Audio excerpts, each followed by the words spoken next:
The Alpha King left roses on a tombstone weekly.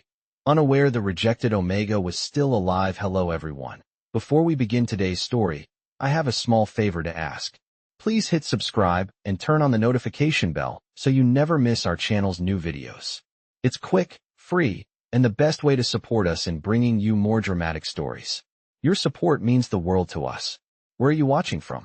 Drop your city or country in the comments below. Thank you very much. Now, back to Ethan Blackmore, the Alpha King who never missed a Sunday.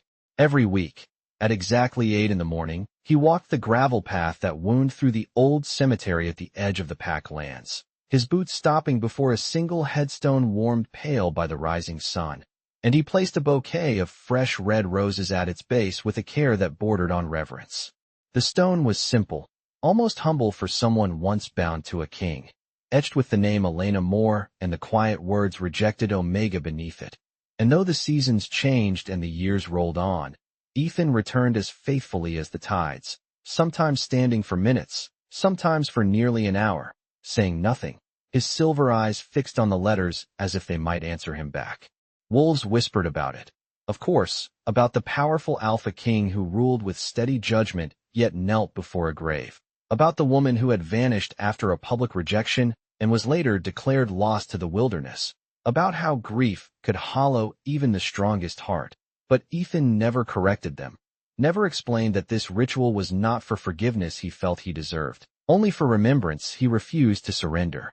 In the quiet he replayed the night that had changed everything. The ceremonial hall bright with torchlight, the air heavy with expectation, Elena standing small but unbowed as the Pack watched, her eyes clear even as his own voice carried the words that severed their bond. And he remembered how she had nodded once, dignified, accepting a fate he had handed her without mercy, before turning away and walking into the dark. He remembered choosing duty over tenderness, believing strength meant distance, believing a king could not afford softness, and he remembered the weeks that followed when search parties returned empty-handed, and a single bloodstained scarf was found near the riverbank, when elders spoke in hushed tones, and a marker was set, because closure was easier than hope. Now, standing before that marker, Ethan let the silence settle around him, the scent of roses mingling with earth and dew, his chest tight with the weight of all the words he would never say aloud, because a king's apologies meant little to the dead. What he did not know, what no one standing among the stones could have imagined, was that miles away beyond the northern ridge, a woman with the same steady eyes and a faint scar along her wrist rose each morning to greet the day, carrying a different name and a life rebuilt piece by careful piece, unaware that every week the man who had once let her go came to mourn her, unaware that the love he believed buried beneath cold stone was still breathing, still waiting, and still very much alive.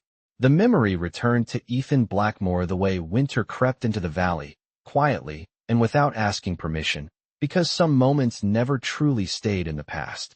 Years earlier, on a night meant to celebrate destiny, the great hall of the Pack had glowed with warm lantern light and polished wood floors, every seat filled, every breath held in anticipation of the mate-choosing ceremony.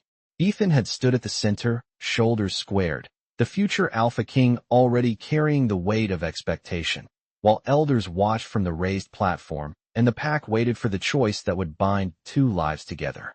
Elena Moore stood among the Omegas, her hands folded calmly at her waist, her posture straight despite the whispers that followed her like shadows. She was not the strongest, not the loudest, not the most desired, but there was a quiet steadiness about her that had once drawn Ethan's gaze without effort. He remembered noticing the way her eyes met his, not pleading, not hopeful, simply present, as if she already understood that whatever happened would shape her life forever. The ritual demanded clarity, demanded decisiveness, and when Ethan spoke, his voice carried across the hall with a calm authority he had practiced for years.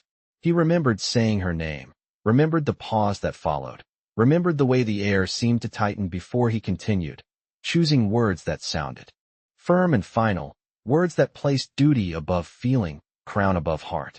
When he rejected her bond, it was done according to tradition, without cruelty in tone, without anger, but the formality of it made the distance sharper, colder. A murmur rippled through the Pack. the sound of judgment and curiosity blending together, and Ethan told himself it was necessary, that leadership required sacrifice, that affection was a weakness he could not afford. Elena did not cry. She did not argue. She lifted her chin slightly, acknowledging the decision with a single, graceful nod, and in that moment, Ethan felt something inside him hesitate, as if a door he had closed too quickly might never open again. She stepped back, making room for the ceremony to continue, while the hall slowly resumed its movement, but the echo of that rejection lingered long after the lanterns dimmed. Later, when the night grew quiet and the pack dispersed, Ethan remembered seeing Elena walk alone down the stone steps outside the hall, the cool air brushing past her hair as she disappeared into the darkness beyond the torchlight. He did not follow. He told himself she was strong enough to endure it, that time would smooth the edges of pain, that he had chosen the path expected of him. Days turned into weeks, and whispers spread of Elena keeping to herself, of her leaving the inner grounds, of her absence becoming noticeable only after it was complete. When news came that she had vanished beyond the northern woods, presumed lost after a storm, Ethan had stood before the council with a composed expression, accepting the reports, approving the memorial, allowing a stone to be placed where a body had never been found. Only later, alone in his chambers, did the weight of that night finally settle into something heavier than regret. Now, years later, standing in the cemetery with roses in his hands, Ethan understood what he had not been able to name then. That rejecting Elena had not protected his strength, it had taught him what true loss felt like, and the silence she left behind had followed him all the way to the throne. The night Elena Moore left the Pack lands did not announce itself with drama or farewells, only with a quiet resolve that settled over her like a second skin. After the ceremony, she returned to the small room she had been given on the edge of the inner grounds and packed what little she owned, folding clothes with steady hands, pausing only once to touch the thin silver chain at her throat, the last gift from a mother long gone. Outside, the wind moved through the trees with a restless sigh, carrying the distant sounds of celebration from the main hall, laughter and music that felt like it belonged to another life entirely. Elena did not wait for dawn. She stepped beyond the boundary stones while the moon still hung low, trusting the narrow trail that led north, her boots crunching softly against gravel and frost. She told herself she needed space, time away from watching familiar faces look through her, as if she were already fading, and she believed she would return once the ache inside her chest had dulled enough to breathe around it. The storm came faster than she expected, clouds thickening and snow beginning to fall in slow, heavy flakes that blurred the path and muted the world into silence. Elena pulled her cloak tighter, pushing forward with determination rather than fear, focusing on each step, each breath, until the cold finally forced her to stop near the riverbank where the water cut dark and swift through the white landscape. She slipped there, not into danger, but into exhaustion, lowering herself to rest against a fallen log as the storm pressed down around her, her fingers numb, her thoughts drifting between memory and sleep. By morning, search parties found only signs that could be misread: a scarf snagged on a branch, footprints half filled by snow, the river swollen and unforgiving. The elders spoke carefully, weighing probability against hope, and in the end, they chose certainty over waiting, declaring Elena lost so the pack could move forward without an open wound. A marker was placed, not because anyone had seen her fall, but because grief demanded somewhere to settle. What no one knew was that when the storm finally passed, Elena woke to pale light filtering through thinning clouds, her body aching but intact, her breath still steady, her will unbroken. She rose slowly, wrapped her scarf tighter, and turned away from the river, following the slope east where the land softened into rolling hills. Days later, she reached a distant town beyond pack influence, where no one knew her name or the title that once defined her, where survival depended on kindness given and returned in quiet measure. She learned new routines, took on small tasks, spoke little of her past, and when asked, she said only that she was starting over. Years passed like this, marked not by ceremonies or crowns, but by ordinary mornings and honest work, by scars that healed and confidence rebuilt piece by piece. Elena changed her name, not to erase who she had been, but to protect who she was becoming, unaware that far behind her, a stone bore her original name, and that every week, a man she had loved once stood before it believing he was too late. She did not know that her survival had become his penance, that her silence had shaped his rule, or that the path she chose on that storm-lost night was slowly bending back toward the life she thought she had left forever.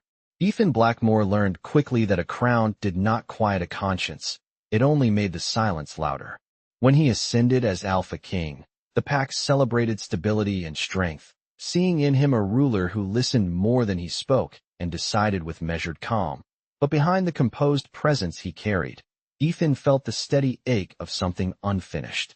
His days filled with councils, treaties, and the careful balancing of old traditions with new needs. Yet no matter how full the schedule, Sunday mornings remained untouched, reserved for a walk few dared to question.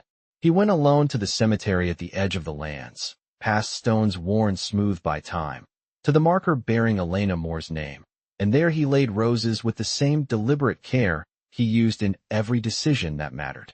At first, the visits felt like an obligation he had earned, a private acknowledgement of a failure he could not undo, but as years passed, the ritual became something deeper, less about penance and more about honesty. Standing there, he allowed himself to remember her not as the Omega the pack had judged, but as the woman who had listened without interrupting, who had seen him not as a future king, but as a man still learning who he was. He remembered small details others overlooked, the way she noticed shifts in weather before storms arrived, the quiet humor in her observations, the steadiness that had once felt like a promise he was too afraid to keep. At court, Wolves spoke of alliances and expansion, of prosperity under Ethan's rule, and he fulfilled those expectations with discipline. Yet when praise followed him through the hall, it felt distant, as if it belonged to someone else entirely. The crown sat heavy on his head not because of its weight, but because of what it represented, the choice he had made when it mattered most, the moment he had decided that leadership required the sacrifice of tenderness. At night, when the keep fell quiet and the fires burned low, Ethan found his thoughts returning to the same question, not whether rejecting Elena had been necessary, but whether it had been the only path he could have chosen. He never spoke her name aloud in council, never allowed it to influence policy, but the way he ruled was shaped by that loss, by a commitment to fairness that went beyond tradition, by a refusal to dismiss the quiet voices others ignored.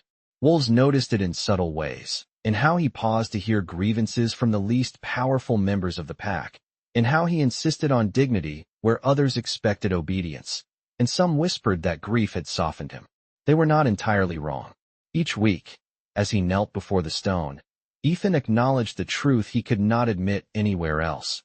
That love he had buried with ceremony and silence had not faded with time. It had sharpened, becoming a constant reminder of who he might have been. He did not expect forgiveness, did not imagine redemption would come from flowers placed on cold granite, but he believed remembrance mattered, that choosing to honor Elena's memory was the least he owed her. What he did not realize was that while he stood before her name, believing it marked an ending, the woman he mourned was building a life beyond his reach, and the distance between them, stretched thin by regret and time, was beginning to close in ways neither of them could yet see.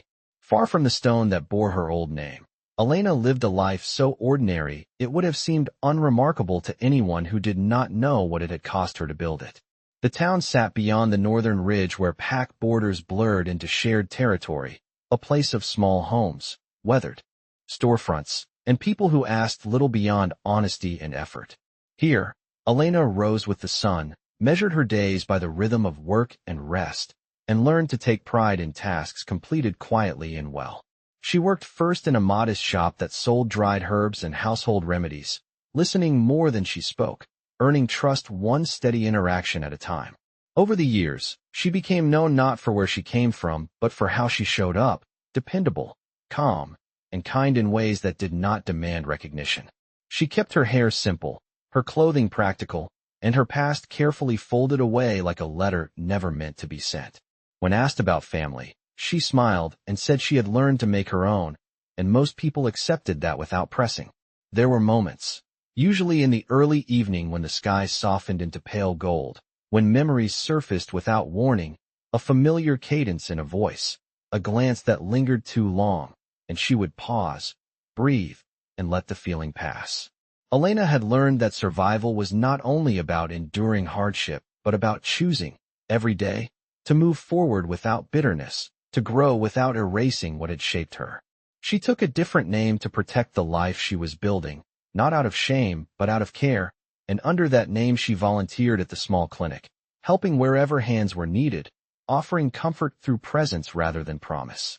Children trusted her easily, drawn to the steadiness she carried, and elders spoke of her with quiet appreciation, the way people do when gratitude is sincere and uncomplicated. At night, she returned to her small home, lit a lamp, and read until sleep came naturally, her dreams rarely venturing back to the Hall of Lanterns or the moment everything had changed. Elena believed the past had settled where it belonged, not buried, but at rest, and she told herself that somewhere, the Alpha King who had once rejected her had moved on as well, his life full in ways hers now was. She did not know that each week, flowers were placed before her name, or that regret had shaped his rule as surely as hope shaped her days. Fate, however patient, had not forgotten either of them. On a crisp morning when autumn edged into the air, word spread through the town of a visiting delegation from the Southern Territories, leaders passing through on their way to negotiate shared resources.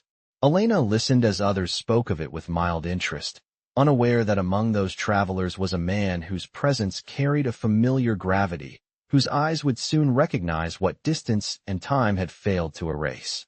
She went about her day as usual, unaware that the quiet life she had so carefully protected was standing on the edge of a moment that would test whether healing meant forgetting or having the courage to be seen again. Somewhere between routine and revelation, Elena remained alive, whole, and unprepared for how quickly the shadows of the past were about to catch up to the light she had built. The encounter did not arrive with ceremony, only with a moment so ordinary that it nearly slipped past unnoticed.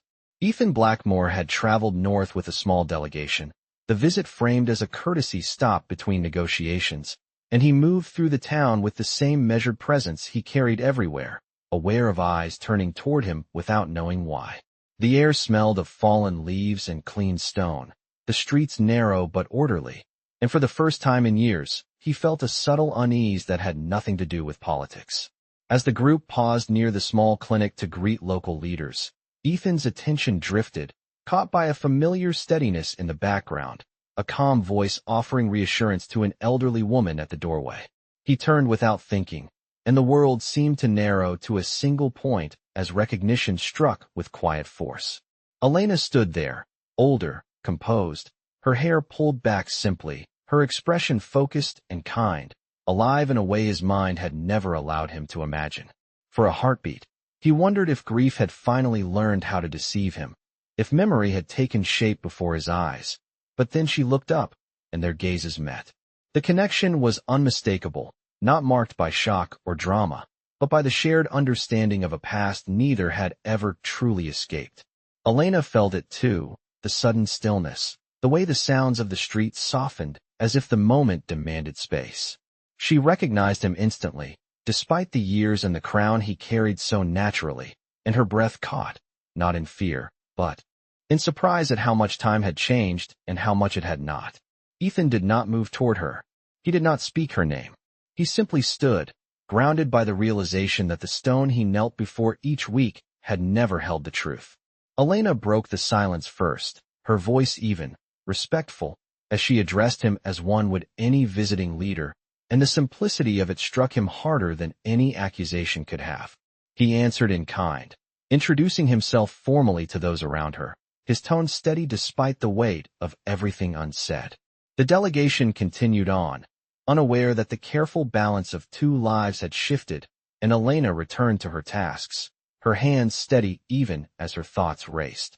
Later, as the sun dipped lower and the town quieted, Ethan found himself walking alone past the clinic, drawn by an instinct he no longer questioned. Elena stepped outside at the same moment, locking the door, and they faced each other without pretense, two people meeting again on different ground.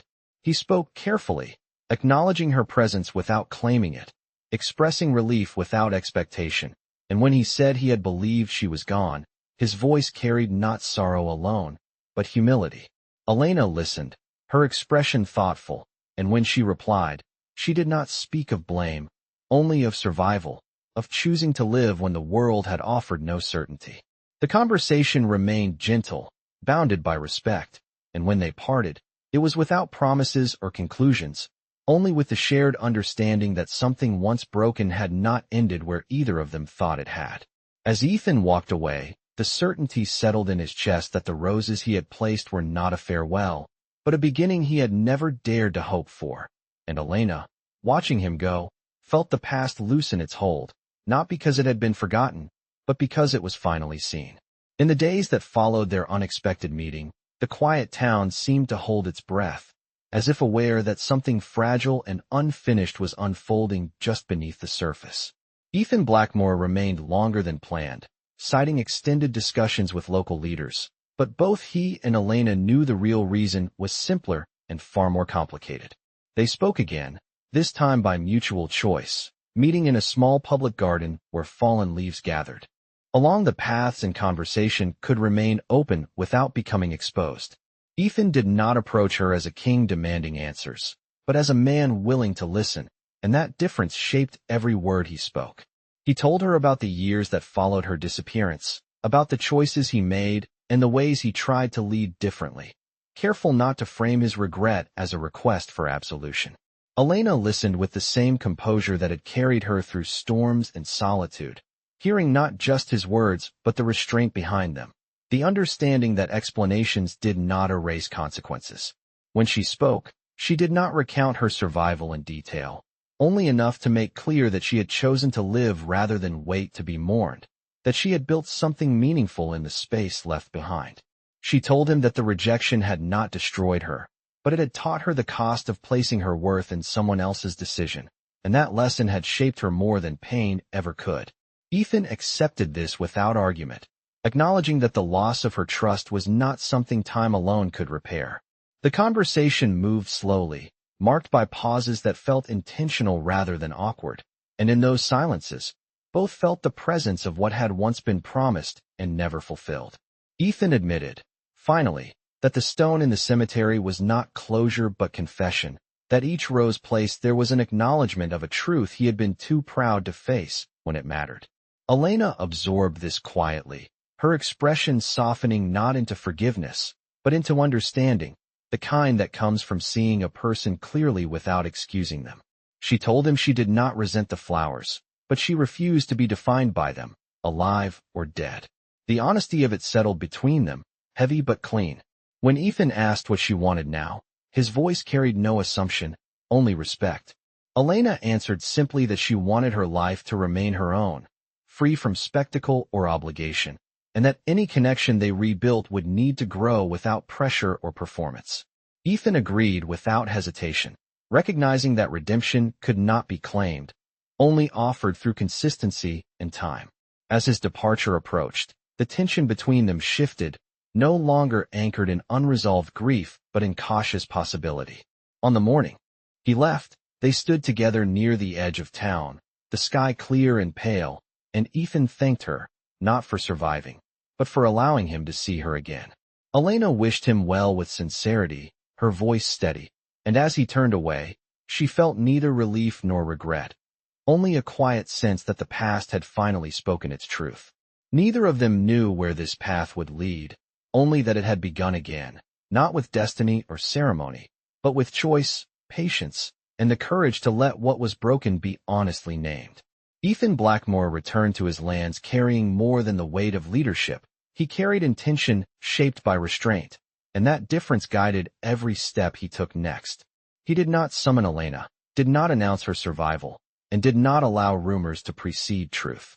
Instead, he began with what he could change, addressing the council with a clarity that surprised even those who knew him well, speaking of dignity, of the cost of silence, of how judgment made too quickly could wound more deeply than any open conflict. He revised old protocols that had once allowed rejection to become spectacle, insisting that private choices remain private, that no one be diminished to teach others a lesson. And though some elders resisted, Ethan stood firm, not with force, but with consistency that left little room for argument. Beyond the halls of power, he made quieter choices that mattered just as much, redirecting resources to border towns long ignored, supporting clinics and schools without demanding loyalty in return, and listening when Omegas and lower-ranked wolves spoke of needs previously dismissed. News of these changes reached Elena gradually, carried by merchants and travelers who spoke of a king whose rule felt different, whose authority did not press down but steadied the ground beneath it. She listened without comment, continuing her work, measuring truth by action rather than reputation. When Ethan wrote to her, the message was simple and unadorned, asking permission to visit, not as Alpha King, but as Ethan, and offering to leave the choice entirely in her hands. Elena considered the letter carefully, aware that responding at all marked a shift she had once sworn to avoid, but she recognized the sincerity in its restraint and agreed to meet on neutral ground. They walked together along a familiar path outside town. The conversation unhurried, focused not on the past, but on what repair looked like when no one was owed forgiveness. Ethan spoke of accountability without framing it as sacrifice, acknowledging that redemption was not a destination but a practice, something he would continue regardless of her presence in his life. Elena responded with honesty of her own, explaining that trust did not return all at once, that healing had taught her patience, and that she needed to see consistency before allowing hope to grow. Ethan accepted this without protest, understanding that the measure of his change would be time itself. Over the months that followed, his actions aligned with his words, visits spaced respectfully, promises kept quietly, and boundaries honored even when it would have been easier to cross them. Elena watched, not as someone waiting to be convinced, but as someone deciding whether shared ground could exist again without erasing what she had become. Slowly, the tension between them eased into something steadier, not the intensity of fate proclaimed too soon, but the calm of mutual recognition earned through care. When Ethan finally stood before her and said that he did not seek to reclaim what was lost, only to walk forward if she chose it, Elena felt the past loosen in a way it never had before. She did not answer immediately, but when she reached for his hand, the gesture carried weight precisely because it was unforced. In that moment, redemption was no longer an abstract idea. It was present, incomplete, and real, shaped not by flowers laid on stone, but by lives lived with intention and respect. The final change came quietly, without announcement or ceremony. On a morning much like the others that had shaped their journey, clear sky, cool air, and the steady rhythm of ordinary life continuing around them. Ethan Blackmore did not go to the cemetery that week, and when the caretakers noticed the absence, no explanation followed, because some endings did not require witnesses. Instead, he traveled north with purpose that felt lighter than duty, carrying no crown, no guards, only a simple bundle wrapped in cloth. Elena was tending to her garden when she saw him approach, the small space behind her home alive with late-season color, and she straightened slowly, recognizing the intention in his steps before he spoke. He greeted her not as Alpha King, not even as the man burdened by regret, but as someone who had learned how to arrive without taking. From the bundle, he revealed a bouquet of red roses, fresh and carefully chosen, and for a moment, Elena understood what they represented, not mourning, not apology, but continuity. The same flowers he had placed on stone now offered to the living woman before him. He did not kneel. He did not ask for forgiveness. He said only that he wished to honor what was real, here and now, if she would allow it. Elena studied his face, seeing not the boy who once feared softness, but the man shaped by accountability, and she felt a quiet certainty settle where doubt once lived. She accepted the roses and invited him inside, not as a gesture of surrender, but as an acknowledgement that the past no longer stood between them as a barrier. Over time, her life adjusted not through sacrifice but through expansion, visits becoming shared days becoming plans made together, always with space for choice and respect. Elena did not leave behind the woman she had become, and Ethan did not ask her to, understanding that love worth keeping did not require erasure. When she eventually returned with him to the Packlands, it was on her terms, her presence known but not proclaimed, and when the truth of her survival became public, it was met not with spectacle, but with the quiet acceptance shaped by years of Ethan's consistent rule. He stood beside her before the council, not to claim her, but to affirm her autonomy. And in doing so, he redefined what leadership looked like for generations to come. The cemetery stone remained, weathered and unchanged, but its meaning shifted, no longer an ending, but a marker of who they once were and how far they had come. Roses no longer lay there each week, because the love they represented was no longer bound to memory. Instead, flowers bloomed where Elena lived, where laughter and conversation filled the air, where life continued forward without apology. Ethan found that ruling with compassion did not weaken his authority, it strengthened it. And Elena discovered that choosing love again did not diminish her independence, it honored it.